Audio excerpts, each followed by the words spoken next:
प्रणाम। सबके भीतर स्थित आत्म तत्व शंकर महेश्वर के चरणों में कोटि कोटि प्रणाम।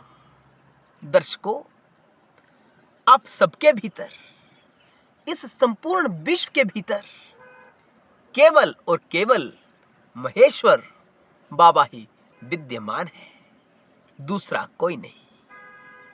उसी के शरणागत हो जाओ।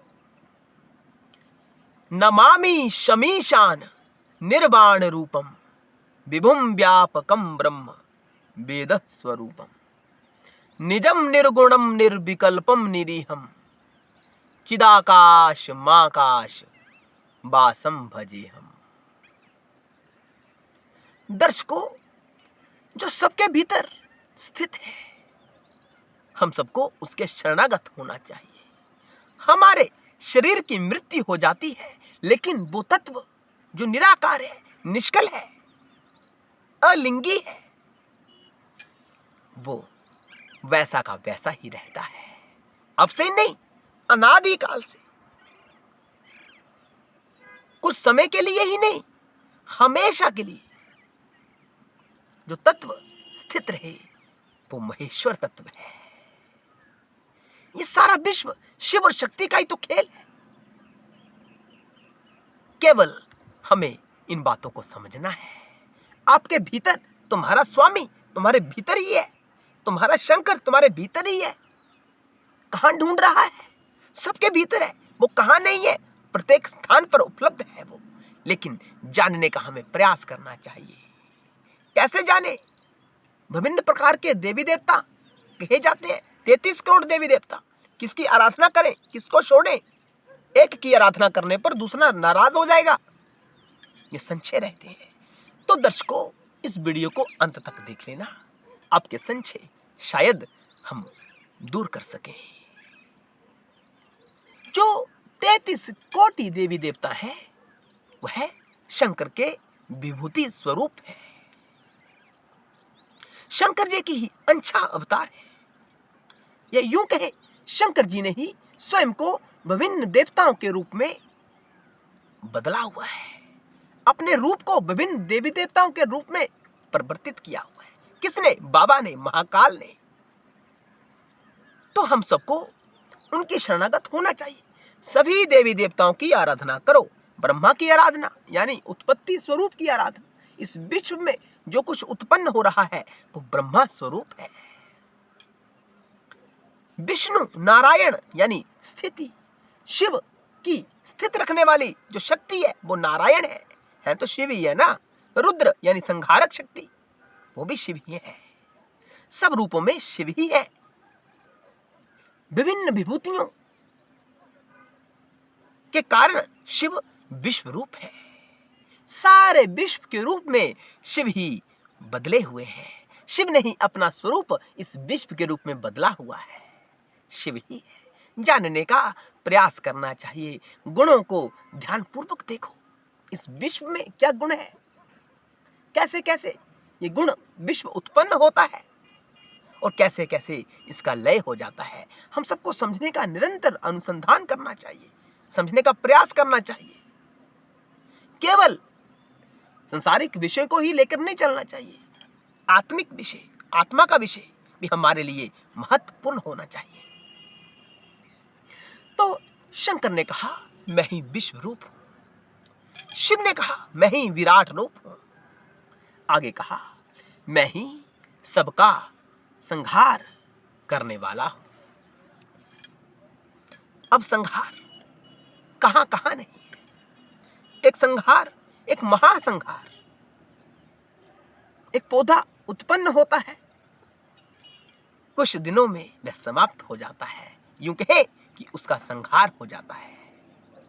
ऐसे ही इस विश्व में विभिन्न प्रकार की शंकर की विभूतियां, विभिन्न प्रकार के जीव उत्पन्न हो रहे हैं और लय को प्राप्त हो जाते हैं, यानी उनका संहार हो जाता है, उनका अंत हो जाता है। इसी प्रकार ये छोटा संहार है, एक महासंहार होता है जो रुद्र ही करते हैं, जो बाबा ही स्वयं करते हैं। महासंहार, संपूर्ण विश्व का संहार। तो बाबा ने कहा वो मैं ही हूं जो संहार करने वाला है। सब स्थितियों, सब संहार के भीतर जो स्थित है, वो बाबा ने कहा मैं ही वहां स्थित हूं, मैं ही हूं। आगे कहा पर्वत, ये विश्व पर्वतों से घिरा हुआ है। शिव ने कहा ये मेरा ही स्वरूप है, इसलिए पर्वतों को भी प्रणाम करना चाहिए, नमस्कार करना चाहिए, क्योंकि आपका महाकाल ही पर्वतों के भीतर स्थित है। आपका शंकर, आपका शिव शंकर ही सब पर्वतों के भीतर स्थित है, इसलिए सबको प्रणाम करो। इसीलिए तो कहते हैं प्रत्येक स्थान में शिव है, हर किसी स्थिति में शिव है, सब स्थितियों से बाहर शिव है, सब जगह शिव शिव शिव। आगे कहा सागर, मैं ही हूं। बाबा ने कहा सागर भी मैं ही हूं, जहां सभी नदियां मिल जाती हैं और उन्हीं नदियों का आधार पुनः सागर बन जाता है। शिव ने कहा वह सागर भी मैं ही हूं। गुरु, विश्व का गुरु, गुरु होता है जो सच्ची राह दिखाए, जो चेतना की राह दिखाए, जो शिव की राह दिखाए। तो शिव ने कहा गुरु में गुरुता मैं ही हूं, यानी गुरु भी मैं ही हूं, शिव ही गुरु है। आगे कहा परले कालिक अग्नि, जो अग्नि परले काल समय में प्रकट होती है, जो सबको भस्म करती है, अंत में परले कालीन अग्नि वो मैं ही हूं, बाबा ने कहा। दर्शकों, यह शिव के विश्व रूप का वर्णन हो रहा है। कई वीडियोस में हम कर रहे हैं, पिछली 2, 3, 4 वीडियोस विश्व रूप के ऊपर ही और ही है। सभी वीडियोस देखना। शंकर ने कहा मैं क्या क्या हूं, शायद कुछ ऐसा शेष नहीं रहता जो शिव नहीं है, सब कुछ शिव ही है। आगे कहा सूर्य आदि तेज, सूर्य को भगवान कहा जाता है क्योंकि सूर्य के बिना इस विश्व में कोई भी उत्पत्ति नहीं हो सकती, कोई भी बढ़ोतरी नहीं हो सकती, कोई भी संहार नहीं हो सकता। तो शिव ने कहा कि जो सूर्य का तेज है ना, सूर्य में जो तपस है, जो अग्नि है सूर्य में, वो मैं ही हूं। बाबा ने कहा वो मैं ही हूं। इन सब पदार्थों में मैं विद्यमान हूं। कहां कहां? प्रत्येक स्थान में, पर्वत पर, पर्वत में, सागर में, सूर्य में, सब कहीं मैं ही विद्यमान हूं, मैं ही रहता हूं, मैं ही स्थित हूं, यानी शिव तत्व। मैं ही सब प्राणियों के हृदय में स्थित देवता प्राण स्वरूप हूं। सबके प्राण कौन है? शिव है। प्राण निकल जाता है तो शरीर शव ही रहता है। क्या रहता है इसमें बताओ? है किसी काम का? वो जड़ रह जाता है, पत्थर तुल्य रह जाता है। उसे चाहे उठाकर फेंक दो, उसे कोई फर्क पड़ने वाला नहीं है। जब वो चेतन होता है, जब उसमें शिव होता है, तो वह जीवित होता है, वो सभी विषयों को अनुभव करता है। तो शिव के बिना सारा संसार शव तुल्य ही हो जाता है। आगे उन्होंने कहा जिसका सिर उत्तर को और जिसके पैर दक्षिण को और जिसके अंतर मध्य में, ऐसा त्रिमात्रक ओमकार मैं ही हूं। ओमकार बिंदु संयुक्तम नित्यम ध्यायन्ति योगिनः कामदम मोक्षदम चैव। ओमकाराय नमो नमः, ओमकाराय नमो नमः। ओमकार स्वरूप मैं ही हूं, बाबा ने कहा। आगे शिव क्या क्या कह रहे हैं सुनना। जिस कारण से मैं जप करने वालों को स्वर्ग आदि लोगों को ले जाता हूं, पुण्य क्षीण पुरुषों को नीचे ले आता हूं, इस कारण मैं एक निरंतर नित्य सनातन ओमकार हूं। यहां शिव ने कहा मैं सनातन हूं, मैं ओमकार हूं, जो जब तप करने वालों को ऊपर की गति की ओर लेकर जाता है, यानी सकारात्मक गति की ओर लेकर जाता है। और जब उनके पुण्य क्षीण हो जाते हैं तो उन्हीं को मैं नीचे फेंक देता हूं, नीचे वाली योनि में गिरा देता हूं, उनको जन्म दे देता हूं। वो ओमकार स्वरूप मैं ही हूं, मैं ही सनातन हूं।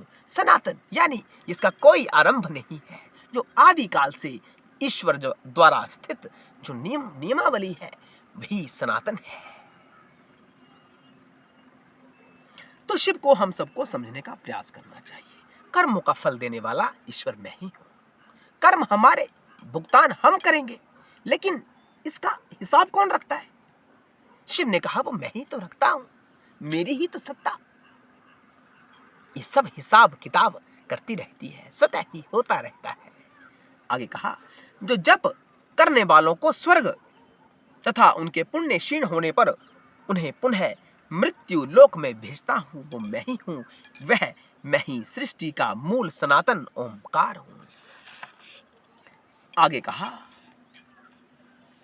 यज्ञ कर्म में ब्रह्मा नामक ऋत्विक होकर ऋग यजु और साम के मंत्र ऋत्विजों को देता हूं। इस कारण मैं ही प्रणव रूप हूं। प्रणव वेद का जो प्रणव है वो मैं ही हूं। बाबा ने कहा सब कुछ शिव कह रहे हैं मैं ही हूं, मैं ही हूं, मैं ही हूं। तो दर्शकों, संशय किस बात का कि किसकी आराधना करें, किसकी आराधना ना करें। मान लीजिए आप लोग नारायण यानी वैष्णव धर्म में स्थित रहते हैं, आप राम जी की आराधना करते हैं, श्री कृष्ण जी की आराधना करते हैं, तो ये कोई गलत बात नहीं है। हम इसे गलत नहीं कहते, हम समर्थन करते हैं कि करो। अंतो गत्वा कहां जाना है? बाबा के पास जाना है। बाबा कह रहे हैं कि ये सब मैं ही हूं, नारायण भी मैं ही हूं। कोई कार्तिकेय जी की आराधना करता है, शंकर के पुत्र रूप जो है कार्तिकेय स्कंद जी, तो शिव ने कहा वो मैं ही हूं। ब्रह्मा के लिए भी कह दिया मैं ही हूं। सब जो शक्तियां हैं, सावित्री, सरस्वती, लक्ष्मी, पार्वती, महाकाली, शिव ने कहा वो मैं ही हूं। सब कुछ मैं ही हूं। तो किसी की आराधना भी करो, किसी भी रूप की आराधना करो, इसमें विरोधाभास नहीं होना चाहिए कि कोई छोटा देव है, कोई बड़ा देव है। नहीं, सब एक ही है। सारी शिव की ही सत्ता है, दूसरा कोई नहीं है। जब हम किसी दूसरे की बात करते हैं कि शिव के अतिरिक्त कोई दूसरा है, तो इसका अर्थ हुआ हम द्वैत में जी रहे हैं। संसार में तो हम द्वैत से घिरे ही हुए, द्वैत में फंसे हुए, लेकिन परमार्थिक दृष्टिकोण से भी, आराधना की दृष्टिकोण से भी हम अभी अद्वैत में स्थित नहीं हो पा रहे। किसी एक को चुन लो, सब मंजिल, सब देवता शिव की ओर ही तो लेकर जाएंगे। और कहां लेकर जाएंगे? जब वही था, आदि में वही था, मध्य में वही है, अंत में, अंत के बाद भी जो वही रहेगा, तो किसकी शरणागत में जाना है?